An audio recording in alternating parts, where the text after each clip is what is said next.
there from Bugeye guys. Once again, we are here making a video about noses. That more and more is kind of like just a critical element of every one of these Bugeye restorations. This is a client's car, came to us from Chicago. Huge work list, aluminum radiator, all kinds of things to make the car better, more reliable, more fun to drive, more user-friendly, like 100 rattles eradicated, all of it done. But the one thing I want to share in this video about this car is the nose. So nose issues are common. You have a lot of weight on these little hinges that you'll see in a minute. But you know, the traditional factory method was to hinge them at the windshield side, lift them up very heavy. All that weight puts stress on these hinges. And so if we come down a little, you can see why I wanted to make a video about this particular car. It's unique. We have seen this before, but this one is particularly unique. What's happened here is there is normally a little lip right here that holds a gasket. And then this flange on the nose, when the nose comes down, it sits in this little tray. So in this car, somebody has removed that and modified this whole piece. And if you look closely right here, you'll see it has flexed and cracked. So every time, I could lift the nose to show you, but you can trust me that this is all from stress from these hinges. So we can no longer carry the load of this entire nose on this hinge point, which is buried behind here. So he's got a bit of a problem related to rust or old crash damage. If we come down here, that brings us to part B, is to make this a flip forward nose. Now, he didn't want to do it on this visit, but that's the next option when you encounter a car like this, is we would move the load of the nose onto the front and pitch it forward, which is a great way to do it for your lower back. Your lower back will thank you for that. And it's great for service, and your head thanks you because you don't end up bonking your head on the nose. But now we have a new challenge, which is this, and these frame rails, the bumper when it was new would have come with a bumper and they would have been mounted here, and they tended to tear this, or people hit stuff and they rip them out. Now this guy here is missing this thing. So they normally had this little angled plate. This one's been torn out completely. Those are critical because the pins on the nose locate in there. And you need these to mount these latch plates. So very, very simple stuff, but to get it all right, it's not always so simple. So this one, due to old crash damage, is deformed and has been repaired, not super well. It was fine, I'm sure, back in the day, but nowadays we need a nicer craft. This has like a reinforcement plate that's been added to strengthen it. So what we would do is cut these off right at the front suspension mount. So we were going to lose this much of the material and take the radiator strut off and mount it back on there and weld new ones on. And we're not doing it on this car, but that's what we would do if the client wanted us to, if he wanted us to restore this. And then we would transfer all of that nose load that's not working on the firewall to these, and each time it pivots, then these frame horns would better support the nose. So the value of this video is just simply to be thinking, if you're buying one of these cars, you want to check this out. How are the frame horns? How are the hinges? These hinges will often crack at the valley. The other thing is we sell all this stuff. If you want to tackle it on your own or work with your own local guy, you can buy new frame horns. Many of these are damaged or bent. You can buy new hinges. Many of them are cracked. And it's very hard to fix that firewall, but it can be done. If you're painting a car, you want to make sure that's all done before it's painted. But we're going to go inside and look at a new flip nose so you can see more about this ever interesting Bugeye topic. Okay, moving inside, here's another version, another white Bugeye, different car, similar but different. And right away you can see here is that flange, that tray that's missing on the Brad's car in the back.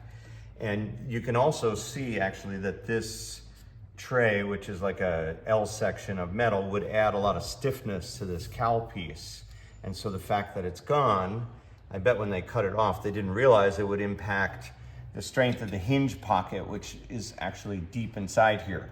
So that's all been removed now that it's a flip forward nose. We have no hinge, we don't need it anymore. But in the case of the car that we looked at outside, you wouldn't need any of that strength. So we're moving, that's injured, so we're gonna move to the front. And if you come around to the front here, you can see what we did is we now bear that weight on these frame horns. So here's the hinge pivot bolts, and the frame horns are bearing the load of that, and then it's integrating into the structural integrity of the car much more effectively. So that's all really cool. And then you also have this X bracing that we've added, and that's a little bit tricky because it's easy to melt the paint. So you don't want to do that on a painted car if you can avoid it, but we've done many of them and we have 100% success rate. So that's been very satisfying, but our team of people adding these have done an awesome job.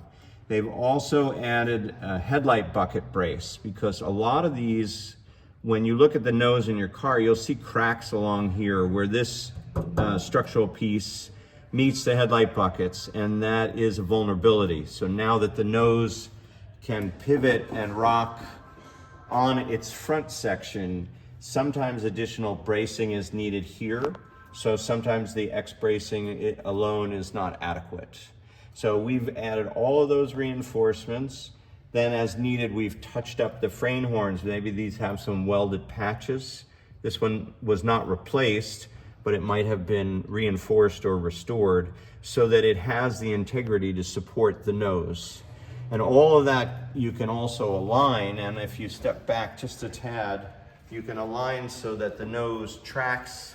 We're trying to get some rigidity here. If you did this on an unbraced nose, you would have a major, on multiple axes, the nose will flex like a taco shell. Well, I guess the taco shell has more strength in one axis than the other, but in any event, the whole nose is stiffened as a result of this. And so it will track quite nicely back down to give us this uniform gap. Now remember, most of these noses have been through the war and back again. Most of them are not true. This one is high on the outsides and low in the center. And that's okay. I mean, I can live with that. I wish it was flush all the way through. But in effect, the nose is sort of gull-winged a little bit. And you can straighten that when the car is not painted. So another reminder that doing all this fitting before you go to paint is super valuable, because this could have been addressed then, but can't be addressed now without the risk of cracking or damaging the paint finish. So we live with this.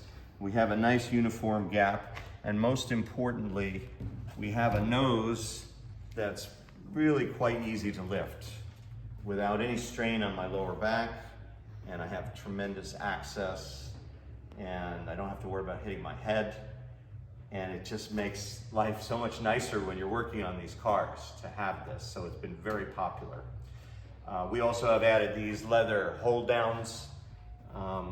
We feel like that's all you need. Some people, we've had a couple cars with a hidden latch that's here, but that's a bit fussy. This is very vintage. People love seeing leather belts on old cars. It's always popular.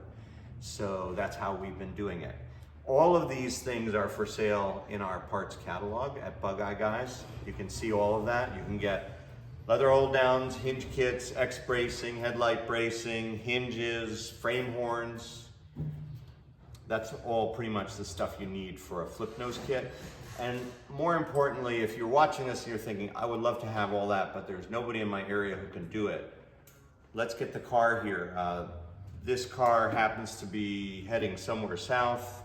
The one in the back is from Chicago. We have other cars here from the West Coast. We're in Connecticut, but we don't have any trouble picking up cars, bringing them here. They're coming and going every day. So we'd be delighted to rescue your car, take care of the nose issues, and any other issues. Many upgrades are available on all systems of your car. So we'd be delighted to have your car here. It doesn't even need to be a Bugeye. Other British cars of this vintage, we'll bring those here and transform them for you as well. Thank you for coming with us on this journey from Bugeye Guys.